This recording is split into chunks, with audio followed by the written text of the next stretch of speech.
అది curl bar అంటారు, దీన్ని ఏమంటారు? డబ్బులు అంటారు.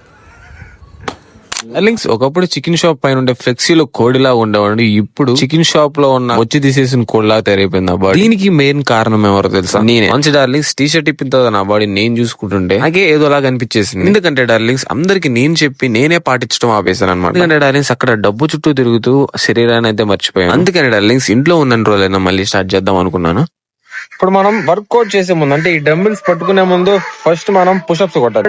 నేను అలా నేను మా ఫ్రెండ్ కలిసి 10 sets 12 repetitions అయితే కంప్లీట్ చేసాం. డార్లింగ్స్, నా బాడీ ఉంది చూసారా, అసలు సహకరించట్లేదు చేయడానికి. అండ్ బైసెప్ కి 3 వేరియేషన్స్ అయితే పెట్టుకున్నాం. ఫస్ట్ వేరియేషన్ వచ్చేసరికి హ్యామర్ కర్ల్. 20 repetitions వాడు, 20 repetitions నేను, అలా 4 sets పెట్టుకున్నాం. ఇది అయిపోయాక కర్ల్ బార్ తో ఒక వేరియేషన్ అయితే చేసాం. 10 repetitions 4 sets. అండ్ దాని తర్వాత క్లోజ్డ్ గ్రిప్ తో అయితే చేసాం కర్ల్ బార్ తోనే. ఇది కూడా సేమ్ 4 sets 15 repetitions. ఈ రోజు బైసెప్ అండ్ బ్యాక్ అనుకున్నాం డార్లింగ్స్. బ్యాక్ వర్క్ డార్లింగ్స్, మన దగ్గర ఉన్న ఎక్విప్మెంట్ తో ఒక వేరియేషన్ అయితే కొట్టాం. నేను వాడు కలిసి ఈ same 15 repetitions 4 sets. And last darlings, ఇది ఒక వేరియేషన్ తో మన వర్కౌట్ అయితే ఈ రోజు కంప్లీట్ చేశాను. ఈ రోజు అయితే అంత హెవీగా చేయలేదు డార్లింగ్స్, ఎందుకంటే ఇక్కడ నాకు తెలిసి నేనైతే తప్పు చేస్తున్నాను. వర్కౌట్స్ అయితే చాలా హార్డ్ గా చేస్తున్నాను, కానీ ఫుడ్ మాత్రం వచ్చేసరికి లైట్ గా తీసుకుంటున్నాను. ఇక్కడ నుంచి ఆ తప్పు జరగకుండా ఉండేలాగా ఉండడానికి ట్రై చేస్తున్నాను.